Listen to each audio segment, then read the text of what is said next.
Paraibanos e paraibanas, já estamos no ar, por você e para você aqui na TV Norte Paraíba. Que alegria estarmos juntos mais uma vez para o nosso encontro semanal que repercute durante toda a semana, sempre com a sua participação, com a sua interação sobre os principais assuntos dessa nossa Paraíba. Hoje o programa trata e aprofunda um debate, uma reflexão sobre mais um caso de violência doméstica aqui na Paraíba. Pois bem, é uma situação que tem acontecido cada vez mais com frequência no país inteiro. A Polícia Civil da Paraíba investiga o cantor João Lima, acusado de violência doméstica contra a esposa.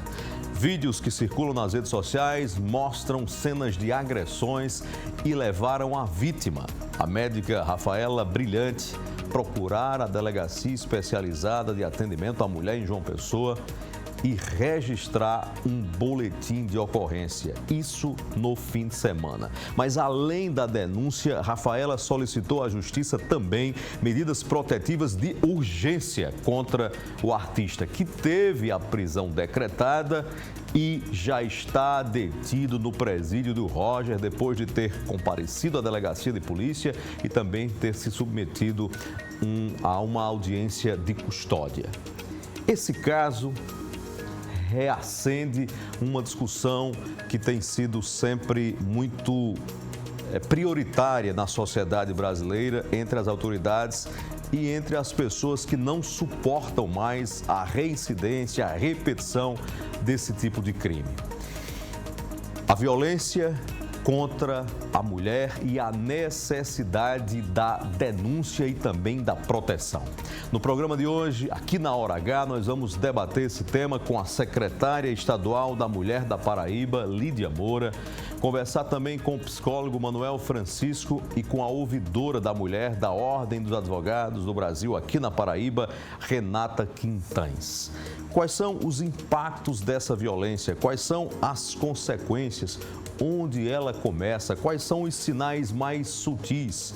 Qual é a rede de proteção hoje que as vítimas têm à disposição? E, principalmente, qual é o papel de todos nós da sociedade? É uma luta das mulheres, mas tem que ser um compromisso também dos homens e de toda a sociedade. É sobre esse tema que a gente vai se aprofundar numa reflexão mais ampla a respeito dos casos de violência doméstica a partir dessa situação que está chamando a atenção da Paraíba e do Brasil. Com a sua participação e com a sua audiência a partir de agora. Paraibanos e paraibanas, eu sou Heron Cid, essa é a TV Norte Paraíba e a partir de agora nós estamos juntos na Hora H. Vamos que vamos!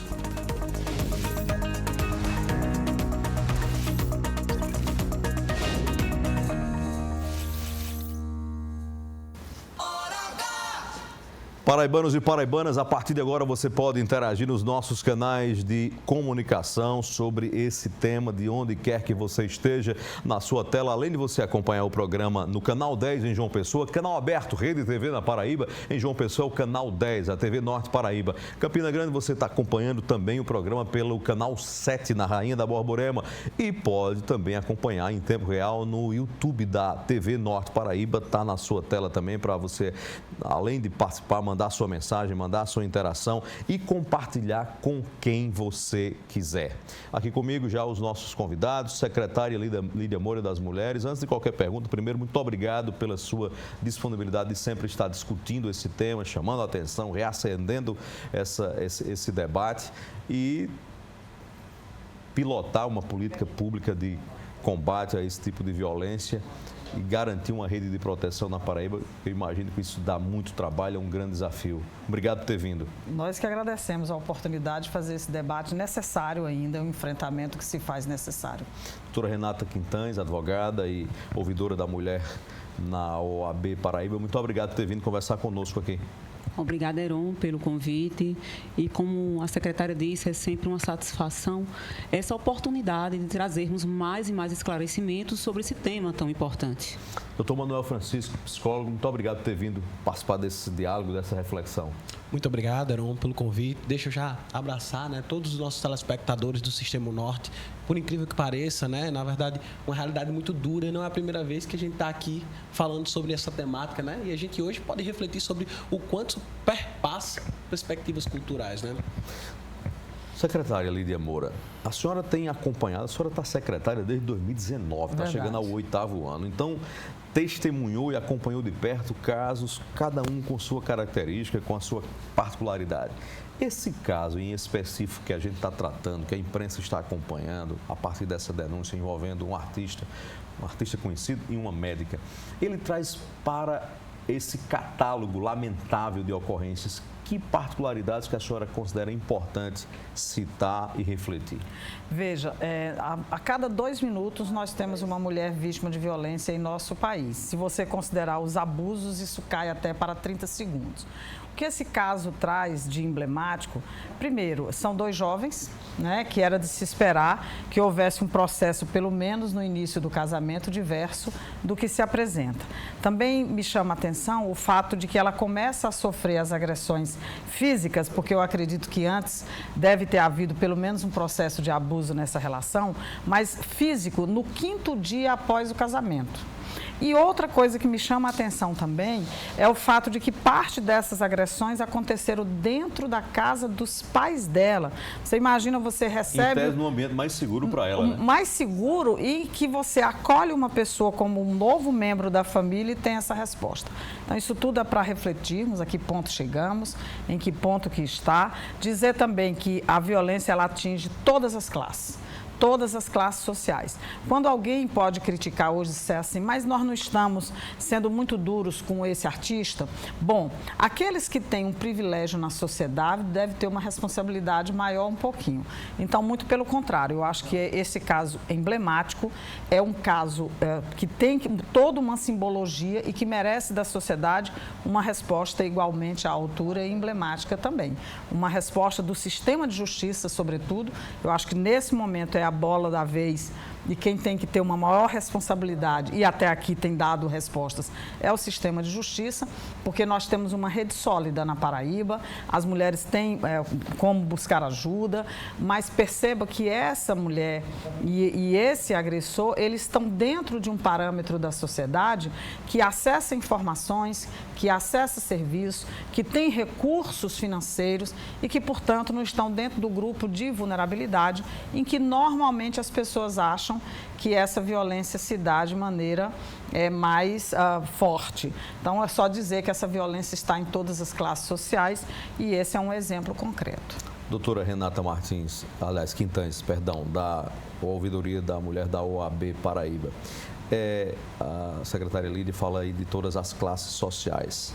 Pelo que vocês acompanham, as classes sociais de maior reputação financeira, digamos assim, essa condição dificulta um pouco a mulher se expor por conta das questões familiares que estão envolvidas, do status. Geralmente a mulher dessa classe social, uma profissional, liberal, bem-sucedida, ela sente ainda mais vergonha de se expor ou é só uma sensação? Eu acredito que sim, Heron. Porque uma mulher que ocupa determinado posto, que teve acesso à educação, que eu trago até a parábola dos talentos que você colocou, será que ele está sendo muito cobrado?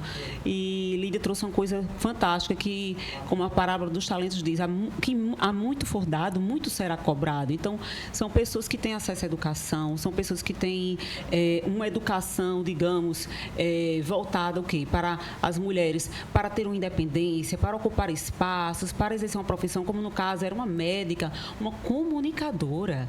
Então, sempre essas presente pessoas, nas redes sociais, né? Sim, sempre presente. Então, essas pessoas, eu acredito que elas têm mais assim, se sentem mais retraídas. É como se como se elas não acreditassem que aquilo ali estava acontecendo dentro da casa dela. Aquilo que se escuta tanto falar, de repente começa a acontecer ali, dentro da sua casa, na sua própria vida.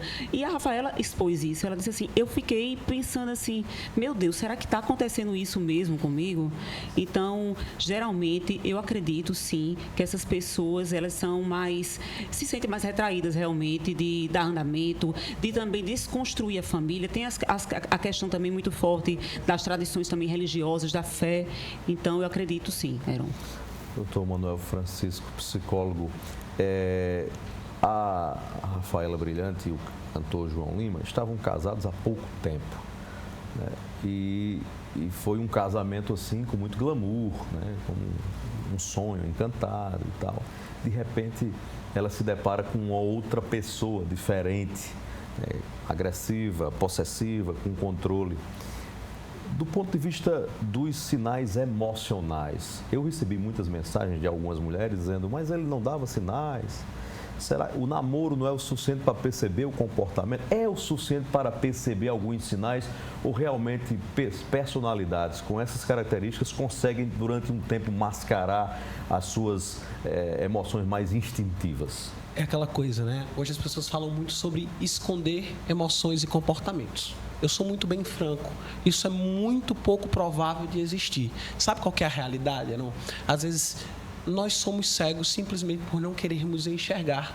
Alguns comportamentos, eles estão diante de nós. A paixão cega para isso? Com toda certeza. Quando você se apaixona por uma pessoa no início do relacionamento, tudo é mutável, tudo é passivo vou melhorar o outro. A pessoa se apaixona mais pelo que quer ver no outro do que mesmo do que o outro é? Nós temos 3 problemas aqui. Primeiro, nós temos uma sociedade totalmente dependente, nós temos uma sociedade com baixa tolerância à frustração e nós temos uma sociedade que não suporta lidar com perdas. Isso faz com que muita mulher permaneça, e muito homem também, permaneça num relacionamento que não é saudável. Então, o que é que acontece? Primeiro vem aquela coisa, o estereótipo que eu criei da pessoa, né? Então, primeiro tem aquilo que eu criei dela como imagem. Às vezes eu não quero desconstruir o emocional pela imagem que eu tenho dela. Mas eu vou permanecer porque ele é muito bonito, porque ela é muito bonita, porque vive financeiramente bem. Essa é a realidade. Então, às vezes, a pessoa passa a consentir coisas que em outro contexto da sua vida ela não consentiria.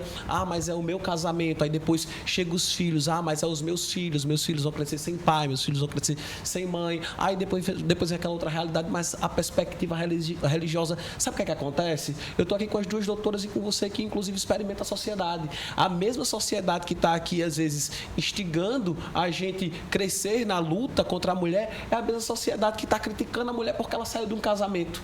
É a mesma sociedade que diz, mas você deveria ter lutado pelo casamento. Ela chega, às vezes, no contexto religioso dela e diz, mas tenta mais, um casamento ele não pode ser destruído assim. Não, às vezes a pessoa conhecia pouco o outro, passou a conhecer mais depois do casamento, e se ela vê que ali não é o lugar dela, que ela não pertence àquele contexto, ela precisa sair. Vai esperar o quê? Acontecer uma situação como essa, ou até mesmo outra situação pior, como a gente vive por conta de estereótipo social, por conta de estética, por conta de permissividade. Isso é muito adoecedor. Então a gente se encontra hoje nessa sociedade que de um lado diz realmente defender a mulher, mas do outro reforça por inúmeras condições e características que ela permaneça naquela relação, porque ela não é bem vista de outra forma. Que impacto emocional tem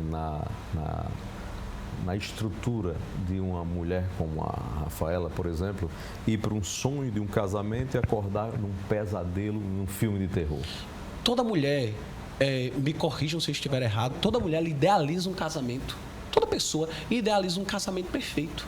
Então, é igual eu idealizo um trabalho, é igual eu idealizo uma vida, e de repente chego lá e eu me deparo com outra realidade. Eu passo a viver numa incongruência. Eu passo a viver naquilo que eu não sonhei, mas eu tento mudar aquilo. Por quê? Eu luto pelaquela realidade. O que é que acontece? A gente está tendo aí uma pessoa que, como as doutoras colocaram, tem uma perspectiva educacional, tem uma posição social, tem toda uma perspectiva cultural, mas é uma pessoa que estava fragilizada emocionalmente antes de entrar no relacionamento, permaneceu e se fragilizou mais ainda e se fragiliza mais ainda agora por ter que lidar com tudo isso.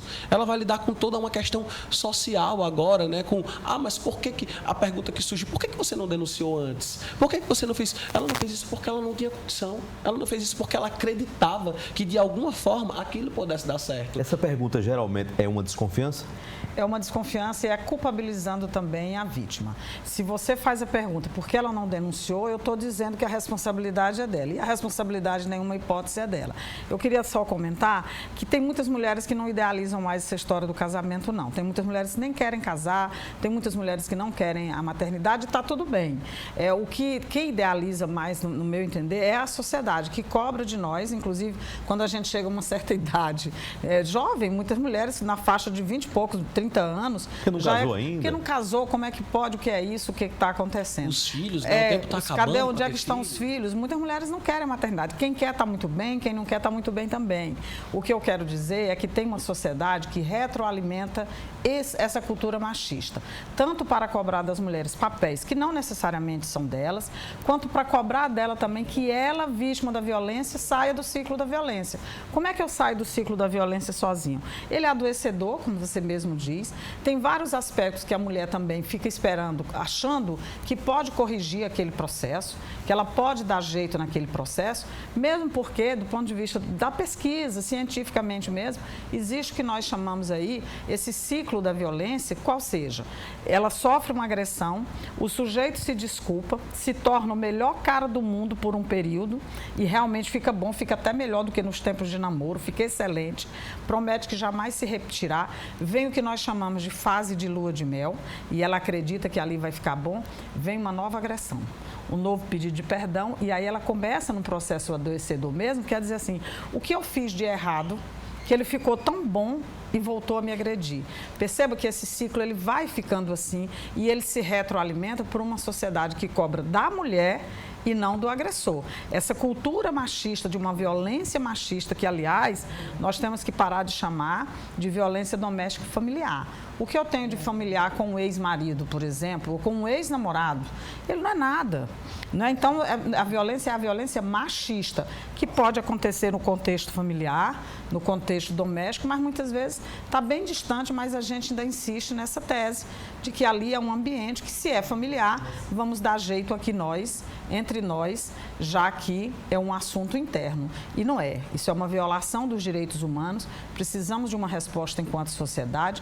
Esse caso que é emblemático é muito bom para nos testar enquanto sociedade. Bom nunca é, porque é uma violência sofrida por uma mulher. Eu digo do ponto de vista de como a sociedade está reagindo. A sociedade reagiu, o sistema governamental agiu rápido, a Polícia Civil fez o seu papel muito rapidamente, o sistema de justiça nos deu uma resposta. Esse é o modelo de que precisamos. Nós precisamos acabar com a violência, mas quando ela acontecer, ela tem que ter uma resposta rápida. E nunca, em nenhuma hipótese, a culpa é da vítima. Esse tema está só começando com 3 visões diferentes sobre aqui, com aspectos, peculiaridades sobre casos de violência contra as mulheres. A pergunta para depois do intervalo é: tem acontecido mais agressões de homens contra as mulheres ou as mulheres é que estão denunciando mais? Daqui a pouco a gente continua essa conversa, esse debate aqui na TV Norte Paraíba, na Hora H. Até já.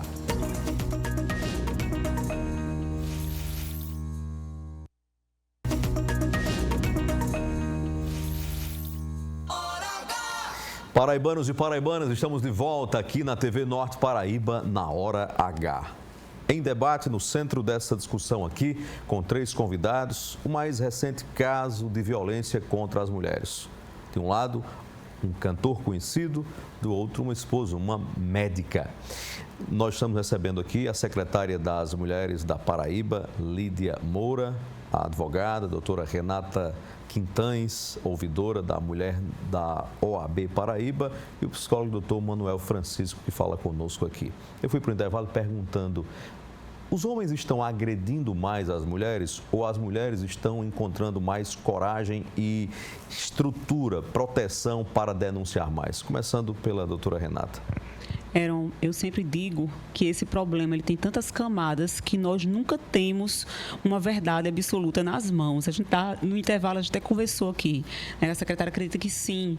E eu acredito que, em verdade, as mulheres estão realmente quebrando o silêncio. E a gente tem feito realmente essa campanha, encorajando essas mulheres. Muitas delas não fazem isso porque muitas vezes não tem a rede de apoio que Rafaela teve, né? Uma mãe amorosa, um pai presente dentro de casa. Inclusive, quando ela sofria violência, era extremamente triste e comovente, ela chamando pela figura do pai, né? Então, eu sei que existem mulheres que não tem essa rede de apoio. Mas aí a gente lembra que hoje existe, né, todo um aparato. Não tem ninguém de braços cruzados, não é?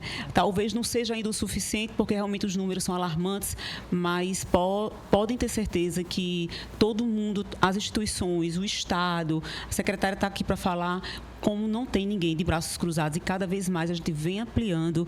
Eu posso falar pela OAB, como a gente tem hoje um eixo feminino muito atuante, advogadas que se colocam à disposição também nos mutirões. E aí eu ainda acredito, Heron, sendo objetiva nessa resposta, que a violência sempre foi muito gritante, sempre existiu. O machismo, a gente está em pleno século XXI, que não era mais para existir, mas ele ainda está muito arraigado na nossa sociedade. E eu acredito, sim, que é esse silêncio que está sendo quebrado. Eu quero ter essa esperança de dizer senhora, assim, é o silêncio. Nicole, acho que a senhora se pronunciou nas redes sociais sobre esse caso. O que particularmente lhe tocou nesse caso? Pois é, e assim teve um impacto muito grande, uma visibilidade muito grande, talvez porque eu coloquei toda a emoção, me pronunciei muito rápido quando eu vi esse caso, e é impressionante quantas mulheres, foram quase 1000 comentários, e quantas mulheres chegaram lá nos comentários para dizer: eu já sofri violência, abertamente, Heron. Então isso é uma quebra do silêncio. As mulheres que antes se envergonhavam tanto, talvez hoje carreguem isso até como assim, eu venci. Né? E na minha fala agora eu disse, eu posso falar, agora né? eu posso falar. Hoje a gente também tem que até que falar desse apoio também da imprensa responsável. Sempre elogio o jornalismo responsável, como ele é importante para dar visibilidade, porque a primeira pena que existe para o agressor é a exposição. Muitas vezes, infelizmente, a penalidade que vem da justiça, do sistema de justiça, nem sempre é tão ágil. Então, ali ele já é penalizado. Por quê? Porque a imprensa vem o jornalismo sério e diz assim: está aqui a cara dele, foi ele, como foi, e a repercussão está aí, né? E nacionalmente ele está sendo exposto e a cobrança aumenta, né? Para que a gente realmente entregue um resultado. Tem imagens, inclusive, de algumas cenas de agressão. Essas imagens circularam por toda a internet. Aí, nessa imagem, quem escuta o áudio, secretária Lídia Moura, fica assim, de certa forma, estarrecido, porque, doutor Manuel Francisco, uma mistura aí de agressão e, ao mesmo tempo, um simulacro de sedução, como se fosse parte de um jogo sensual também. Eu estou agredindo, mas, ao mesmo tempo, você é a minha mulher, você não é? Eu estou te agredindo, mas eu te amo, né? Eu estou te agredindo, eu perdi a cabeça, mas isso é amor. Infelizmente, isso é muito comum e muitas mulheres acreditam nesse processo. É uma espécie de... E outra coisa é para dizer também, determinar ali que eu posso fazer isso. Eu tanto posso te agredir, quanto eu posso dispor da sua vida, do seu corpo, quando eu quiser. É uma situação de domínio, sem dúvida alguma, de posse. E se tem essa posse, eu posso sim oscilar entre o bem e o mal. Não tem problema nenhum, porque sou eu que decido que hora eu sou bom, que hora eu sou mal. Né? Então, falando um pouco sobre essa questão da denúncia, eu acho que ampliou sim a denúncia. É um construto social que vem desde a Lei Maria da Penha. Lembre-se que antes da Lei Maria da Penha, isso era no máximo transação penal, ou seja, uma cesta alimentar, um serviço comunitário. A lei muda completamente isso.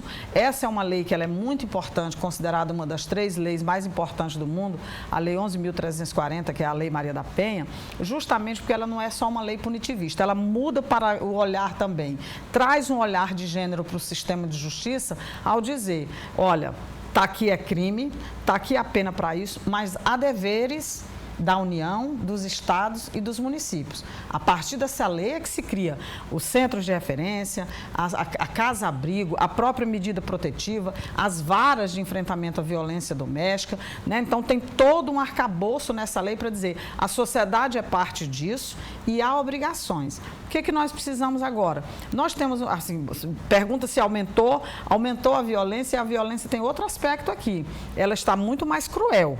Então, você vê a mulher sendo arrastada, tendo que amputar a perna, né? Depois morre, 60 socos em 30 segundos dentro de um elevador, atingindo aquela mulher. Então, que está aí a fazer várias cirurgias para se recuperar. Então, tem um nível de crueldade também, que se associa a essa crueldade que você observou também, que é a crueldade. Ao tempo que eu te agrido, eu também te beijo. Eu também posso acessar e você tem que responder com aquilo que eu preciso no momento. Mais do que isso, ele cospe, né? Então. A mãe faz um relato assim, dramático, que ele cuspiu na minha minha questão filha. da dignidade, gesto, né? A dignidade da pessoa. É o desprezo, né? Humilha, né? Oprime, humilha. Aí eu vou perguntar aqui ao doutor Manuel Francisco. Que jogo é esse emocional, em que o sujeito bate, ele agride, ele marca, ele deixa hematomas, ao mesmo tempo ele ainda quer dispor daquele corpo e ainda faz um movimento de sedução, como se aquilo fizesse parte também de um fetiche? Personalidade. Isso é personalidade, sendo bem franco. Só que o que é que acontece? Todo mundo tem limites do que se aceita. E realmente se aceita, é aquilo que eu digo, tem muitas coisas que são aceitas por próprios elementos psicológicos meus. Exemplo, uma pessoa dependente, com personalidade dependente, ela tem muita facilidade de se relacionar com pessoas com padrões de personalidade como essa. E é um viés psicológico. Não é que a pessoa não queira, ela quer, mas ela não consegue sair. Por quê? Porque ela... Sabe aquela coisa... Isso passa pela cabeça da pessoa, sabe? Eu nunca vou encontrar outra pessoa, eu nunca vou ter outra experiência. Por isso que o casamento acabou de começar, como o casamento acabou de começar, como é que eu vou romper? Então, a pessoa, ela constrói isso na cabeça dela, né? Da forma como ela vai ser enxergada também. Então, tem tudo isso. E quando o outro vê isso... Percebe? Aí, realmente... Veja só, eu estou usando da fragilidade dela. Ela se torna mais omissa, ela se torna mais permissiva. Ela continua demonstrando amor. Então, esses traços tendem a aumentar. Então, é aquilo que ela disse, que as doutoras colocaram. Às vezes, a agressão, ela não se comporta inicialmente como uma agressão física, não. Às vezes é uma palavra, às vezes é uma limitação, às vezes é um não faça isso, não use isso, não se comporte em tal lugar assim. Tem um relato, para complementar o seu raciocínio, da própria Rafaela Brilhante, numa entrevista, não tenho problema em dizer aqui, entrevista na nossa co-irmã, a TV Cabo Branco, ela diz que existia no princípio um controle até do tempo. O cálculo de quanto tempo você leva numa academia. Se passa daquele tempo, então você já estava fazendo coisa errada. Esse controle, essa posse, é um traço de personalidade, é uma construção que essa pessoa foi tendo ao longo do tempo, pelo que via, pela formação pessoal.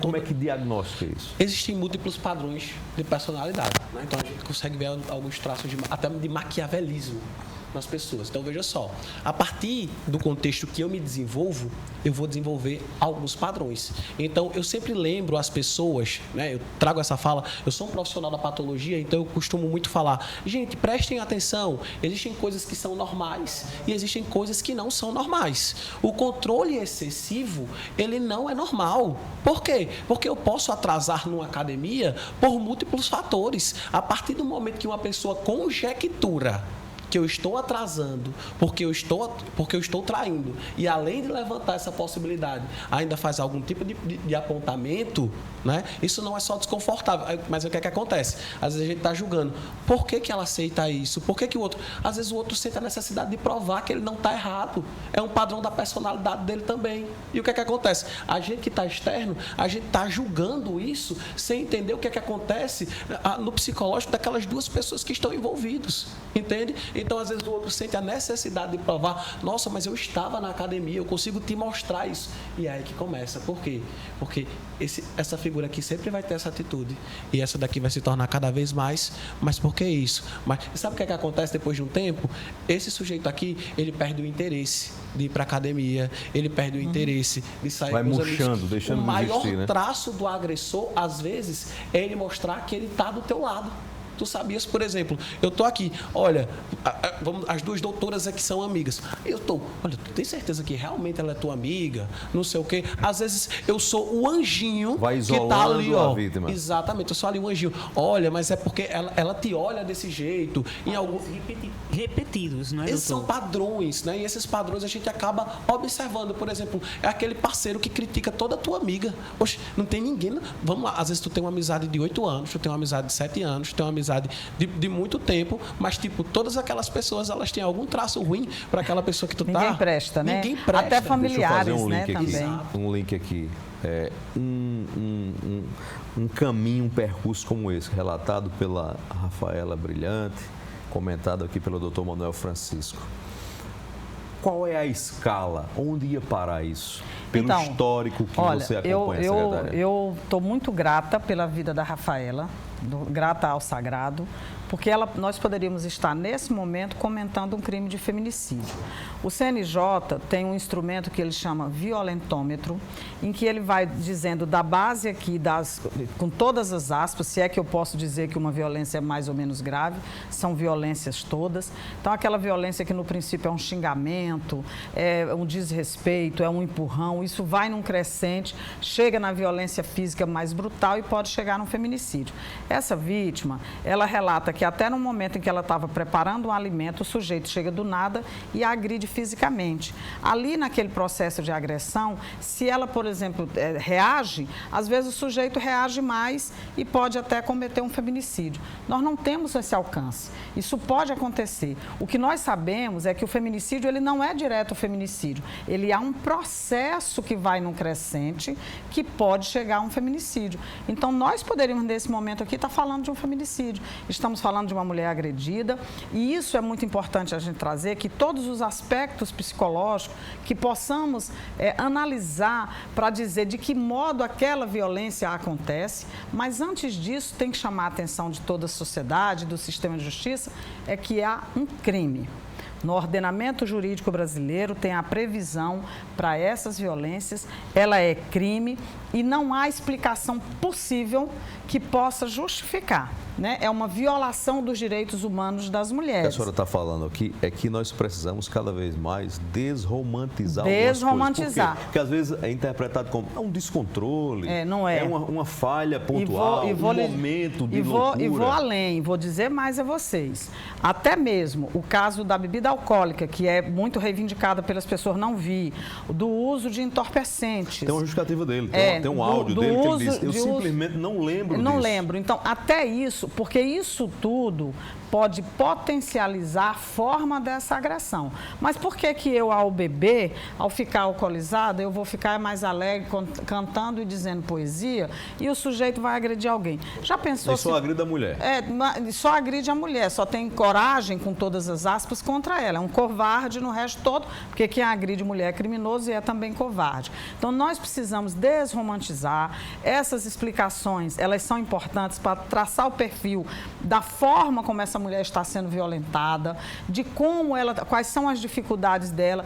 É adoecedor para ela, essa vítima está absolutamente destroçada, a família dela também, isso afeta a filha dela, que é uma criança muito pequena também. Como é que nós temos que tratar esse caso? Bom, essa vítima precisa de todo o amparo, precisa de proteção, inclusive ela permanece no ciclo da violência. Ela ainda está no ciclo da violência, esse sujeito está preso. Se ele for solto amanhã, ela vai entrar em pânico, porque ela pensa que ele pode voltar e agredir mais.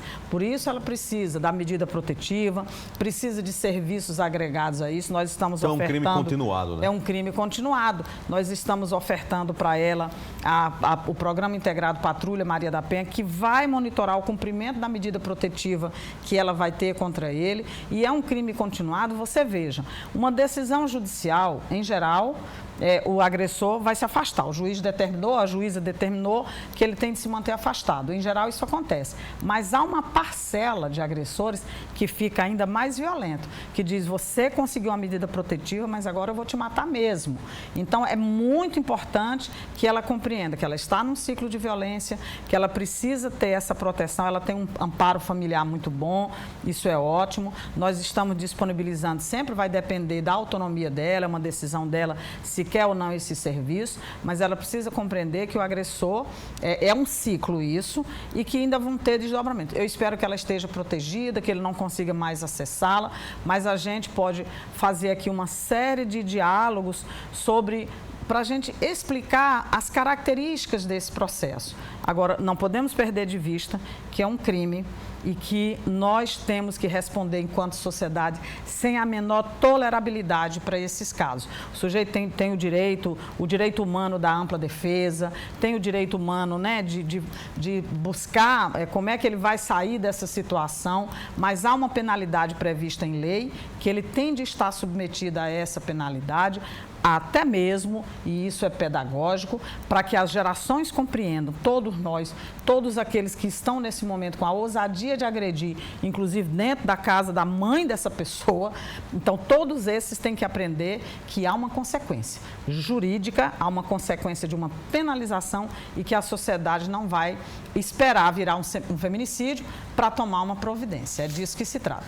A violência é contra a mulher, mas a indignação também tem que ser do homem. Qual é o papel do homem nessa sociedade de casos cada vez mais frequentes de violência contra as mulheres? É o que a gente discute logo depois do intervalo aqui na TV Norte Paraíba, na Hora H. Até já.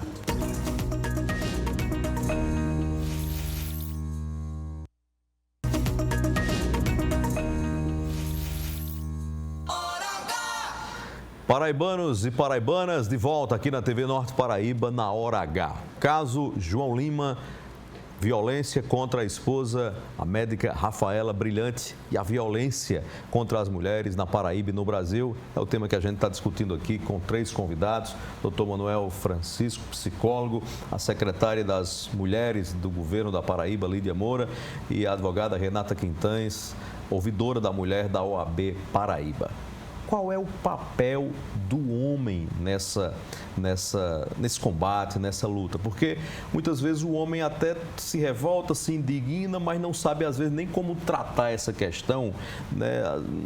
Enfim, não entende às vezes que precisa também se posicionar. Enfim, a criação dos filhos, o que é que pode ser feito para formar homens melhores e conscientes de que é preciso, ao invés de ter posse, proteger as suas companheiras?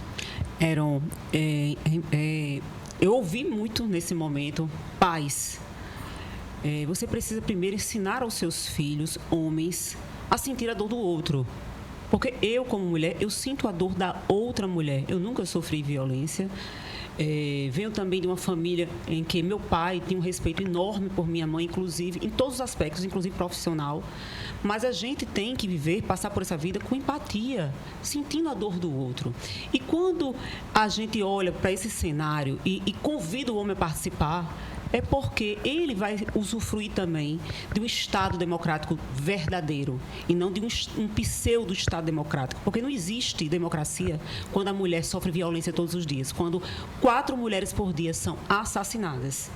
Então, a educação eu coloco como um ponto crucial para a educação dessas novas gerações. Eu, inclusive, sou mãe de 3 filhos e eu falo isso diariamente na minha casa, pregando todo esse respeito, porque do mesmo jeito que ninguém cria uma filha para apanhar, que foi isso que eu escutei muito, ninguém cria uma filha para apanhar de um homem, ninguém cria também um filho para você acompanhar ele até a delegacia, porque ele espancou uma mulher, porque ele violentou, porque ele matou a sua esposa.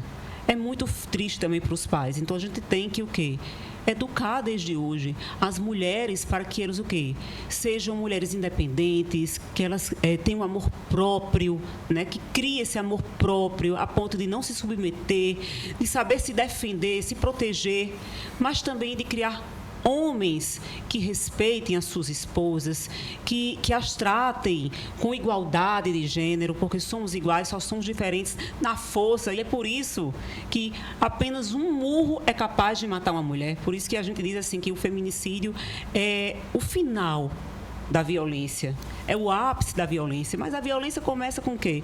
Com crime contra a honra, um xingamento, termos chulos dentro de casa, depois as violências psicológicas, até que, no final, o feminicídio. Né? Então, assim, o papel é chamar toda a sociedade. É muito triste quando nós mulheres, nos manifestamos e falamos do mesmo, para o mesmo público, porque muitas vezes na plateia não tem tantos homens quanto deveria ter. Então, a gente pede, sim, nesse momento, inclusive, que os homens abracem essa causa, porque todo homem tem uma mulher que ele ama. O homem veio de uma mulher. E muitos têm filhas que eu tenho certeza que o maior pesadelo desse pai é suportar o que esse pai de Rafaela hoje está a suportar. A senhora pergunta de onde vem essa violência? Onde é que nasce esse agressor? De que forma? Isso é uma construção de personalidade? É o que se vê também? São os valores que vão... Porque a secretária Lídia Moura fez questão de dizer no começo, são pessoas de uma nova geração, são jovens. E a gente sempre associou esses casos a pessoas menos desinformadas ou formadas numa geração mais rústica, digamos assim, mais marcada pelo machismo, mas nós estamos vendo pessoas de 20 anos sendo um agressor e uma vítima desse caso. Onde é que nasce esse agressor? E que construção é essa que chega a esse ponto? E um detalhe também, um camarada como esse aí, ele é agressor, certamente não só de Rafaela, ele é agressor de mulheres, né? Não é uma mulher específica que desperta essa postura dele, é o comportamento dele que se autoexplica. Você falou uma coisa incrível que eu estava querendo abordar aqui há um certo tempo. Não é sobre eu agredir a minha namorada, é sobre eu agredir qualquer mulher que me rodeie. Você sabe onde é que isso acontece? Isso acontece, às vezes, no espaço de trabalho que eu estou e a mulher não é escutada e eu sou escutado. Ela é invalidada e eu sou validado. Eu começo a ter percepção de que eu tenho e represento alguma figura de autoridade. E outras pessoas que compartilham o dia comigo não representam. Então, eu lhe digo uma coisa. Esse agressor, essa pessoa, ela nasce em todo e em qualquer lugar. Só que ela é nutrida. Às vezes, aí a gente diz, não, sabe o que eu fico preocupado? É que às vezes a pessoa joga a responsabilidade para a família. A família tem uma responsabilidade de cuidado, de transmissão de padrão de apego, de formação de personalidade, mas a sociedade, ela também forma pessoas. O meio social, ele também forma pessoas. Então, a gente não só vê agressão contra a mulher, não. A gente vê, eu falo sobre o respeito. O respeito não é uma coisa que é mais estimulada hoje. Hoje as pessoas têm pouco ou praticamente nenhuma, volto a dizer, tolerância à frustração. E quando elas se frustram, elas tratam mães mal. Então, você vê filho, menininho, novinho, tratando mãe mal. E não tem uma intervenção, você espera que aquilo ali vire o quê? A ciência estabelece que tipo de acompanhamento para o agressor? Que tipo de acompanhamento psicológico alguém que tem essa inclinação, que comete esse tipo de crime também precisa ter do ponto de vista da revisão da postura e das atitudes? Você me botou numa saia justa para me falar uma coisa bem séria, mas bem importante, mas eu vou falar, certo? Personalidade não se muda. Comportamento se trabalha. Um comportamento se trabalha, né? Então, existem várias estratégias, né? Psicoterapia, intervenção psiquiátrica, intervenção psicológica, mas, enfim, é uma coisa que a gente traz, né? E precisa ficar com essa marca, que é a marca que a sociedade coloca, que a mídia traz. Por quê? Porque personalidade não se muda. Uma vez que aconteceu, pode acontecer novamente. Tem a ver com índole também. Tem a ver com índole, tem a ver com temperamento, tem a ver... Por mais que o sujeito se trabalhe, veja, não é uma coisa que eu construí por 20 anos da minha vida que eu vou desconstruir em 10 sessões de terapia. E aí é por isso mesmo que a sociedade tem que impor limites. Ou você aprende pelo amor, ou aprende pela dor. Pela não é reclusão, verdade? né? Pela Isso, reclusão. exatamente. Por isso é que tem limite na sociedade. O sujeito que quer ficar rico da noite para o dia, se ele for assaltar o banco, não vai dar certo, ele vai ser parado. O mesmo se dá aqui. O problema é que nós temos muita tolerabilidade para as violências. Você falava de um aspecto dessa criação machista. Vamos pegar um exemplo bem bobo. Você pega que filhos de uma idade adolescente, quando eles começam a ir para a balada, a gente vai chamar o menino e vai dizer, cuide da sua irmã, hein? Olhe lá. Quando eu faço isso, eu estou dando autoridade para ele e estou subordinando aquela menina. Por que não dizer cuidem um do outro? Por que não dar uma responsabilidade compartilhada? Cada um nas suas vulnerabilidades. Cada um nas suas vulnerabilidades. Então, nós temos que mudar também esse processo. Agora, os homens são fundamentais. Primeira questão em relação aos homens, que nós precisamos dos homens nesse processo, porque como se tem 4 mulheres sendo mortas por dia, nós temos 4 assassinos aí, né? 4 feminicidas. Se nós temos uma mulher sofrendo violência a cada 2 minutos, os homens estão todos aqui no meio de nós. Esses agressores estão no meio de nós. Então, nós precisamos, primeiro, da reflexão desses homens. Quais são as agressões que eu cometo? Deixa eu melhorar aqui. Você citou um exemplo. A mulher que é desrespeitada no ambiente de trabalho, o sujeito que chega ao poder e que não alça as mulheres à condição de participar igual aos homens. Se eu só ouço os homens, se eu invalido as mulheres, eu estou dando continuidade a esse processo de violência estrutural que existe contra as mulheres. Que pode ser também ilustrado numa coisa que é muito comum, secretária. É uma roda de homens falando pejorativamente sobre uma mulher. Das e mulheres. como se fosse um assunto que dá certo a orgulho, status. superioridade. Né? E outra, os homens precisam refletir quem são as mulheres que estão morrendo. Pode ser minha mãe, pode ser a minha irmã, pode ser a minha colega de trabalho, pode ser a minha amiga, pode ser a minha filha. Então, nós temos que fazer uma reflexão nesse sentido e nos considerarmos parte, os homens também. Então, eu vou atuar para mudar isso. Como é que eu vou atuar? Primeiro, eu não vou eu mesmo cometer a violência. E as violências de que estamos falando são essa violência material, perceptível, prevista na lei, descrita na lei. Mas há outras violências. Quando você, por exemplo, desrespeita um casamento, a sua esposa, até mesmo você estando com outras mulheres e impondo isso, é uma violência, humilhando, é uma violência que essa mulher vai ter que se adaptar a isso, ou ela sai fora, ou ela vai se adaptar a isso. Então, tudo isso, se eu sou não sou capaz de respeitar um contrato, porque o casamento é um contrato também. Imagine a subjetividade disto, que é essa relação amorosa, né? Que eu tenho que cuidar, alimentar um jardim, que ou eu vou regar essas flores, ou vai virar o quê, né? Vai virar planta morta. Então, é disso que se trata também. Eu concordo plenamente com o nosso psicólogo quando ele diz, olha, é uma geração que não aceita nenhum tipo de frustração. Ou seja, é uma geração que não aceita perder, é uma geração que não aceita o não. Você viu aí o que é a importunação? A importunação é um passo para o estupro, que é um crime ainda mais grave. A moça diz não aqui, o sujeito vai insistir, vai agredir, vai violentar. Então, essa ambiência da não violência é que precisamos cuidar na sociedade. Com educação, mas não admitindo e vendo qual é o nosso papel. Vamos desconstruir os rapazes, vamos também desconstruir esse machismo de todos os dias, que na hora que eu recebo não, eu tenho uma intervenção violenta para impor a minha vontade. Falar nesse não, doutora Renata Quintães, que é ouvidora da mulher da OAB Paraíba, assédio. Como é que a OAB tem encarado esse outro tipo de violência? Que, inclusive, acontece contra profissionais liberais, sim, advogadas, pessoas bem resolvidas economicamente. Primeiro, eu quero destacar que a atuação da ouvidoria da mulher é para além dos quadros, das paredes, sim, da instituição. A OAB, como um todo, ela é a voz da democracia, é a voz de quando há silêncio. Então, dentro da instituição, hoje nós temos um protocolo contra o assédio que busca o quê? Dar efetividade na punição dos assediadores, né?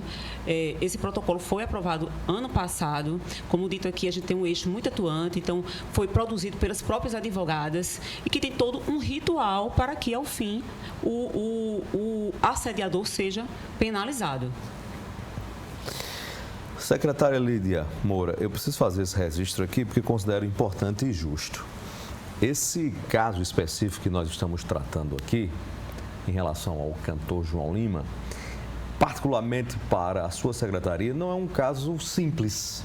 Ele é complexo porque ele envolve o filho de um colega seu, secretário. Verdade. Um suplente de deputado estadual. Portanto, alguém que tem presença na estrutura de poder, na estrutura de governo, que tem Geralmente, casos como esse, pelo menos no passado, seriam tratados com muito senão, com uma blindagem, mas peraí, tem a consequência política, veja bem, é o filho de um suplente de deputado que apoia o governador, é secretário, é seu colega secretário.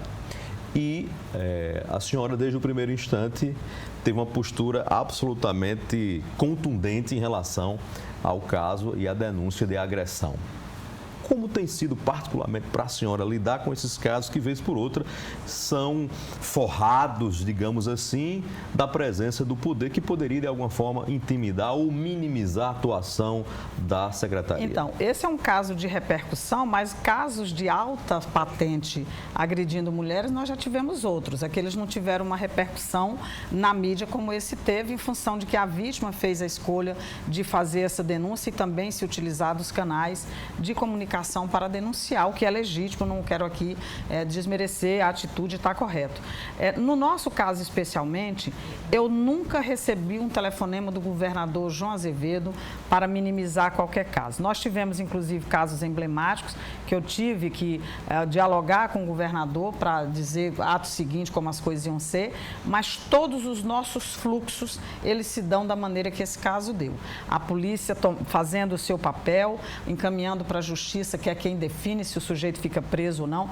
Os nossos fluxos funcionam dessa maneira, para a mulher mais humilde, como para essa que está numa situação social privilegiada. Neste governo, especialmente, para nós não importa de onde vem. Nós lamentamos, né, que o nosso companheiro esteja aqui, mas ele serve também para uma análise aprofundada, esteja passando por essa situação, mas ele serve também para uma análise que se faz necessária, né? Não importa quem seja, se é o meu irmão, se é um filho meu, se é o meu melhor amigo que cometeu um crime de agressão contra as mulheres, eu tenho outras formas de apoiá-lo.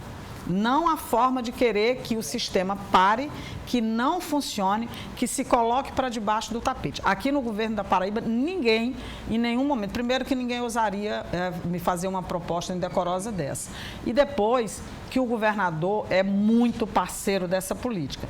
Tanto é que aumentou o orçamento, que foi possível fazermos uma política hoje que é robusta no Estado, que tem um funcionamento interiorizado, inclusive, mas em nenhum momento, nenhum colega do governo, inclusive vários colegas do governo se manifestaram. A gente separa, não quero aqui dizer, e não podemos dizer que o pai dele tem culpa sobre os atos dele, né?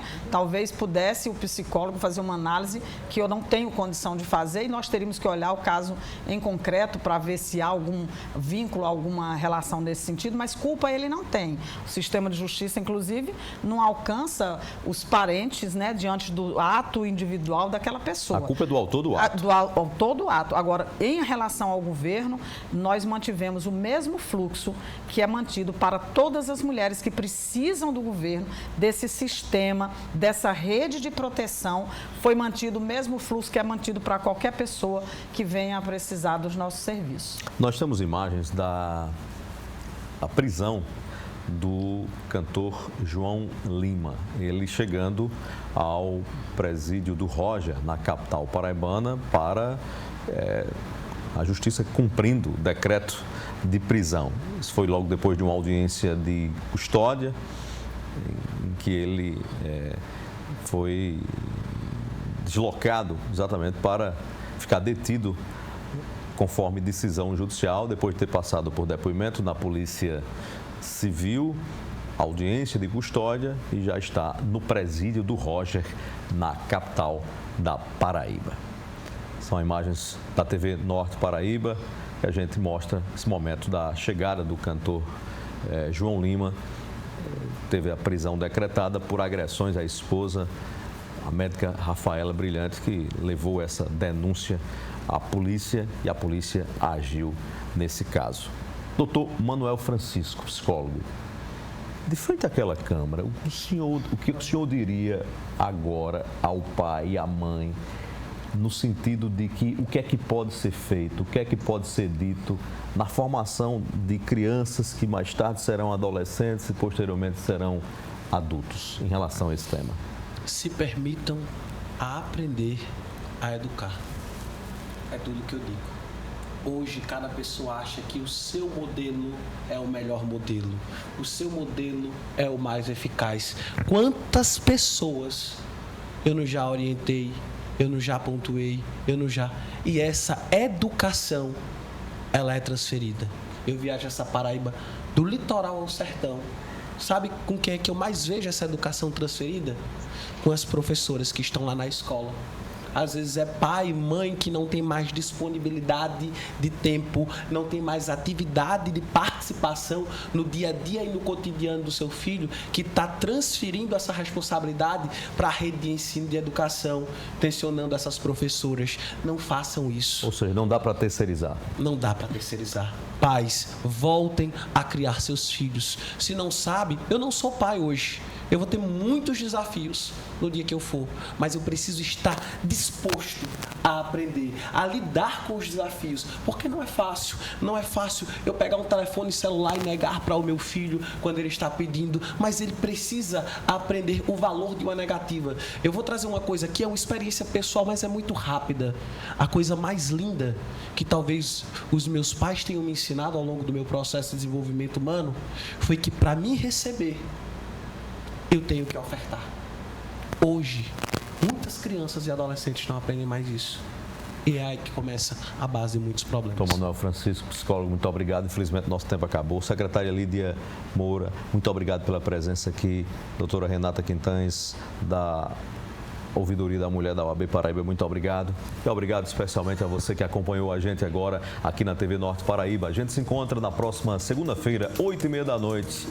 Na hora H. Paz no coração, fé em Deus, fé em Jesus Cristo de Nazaré, fé na vida, Paraíba. Até a próxima segunda.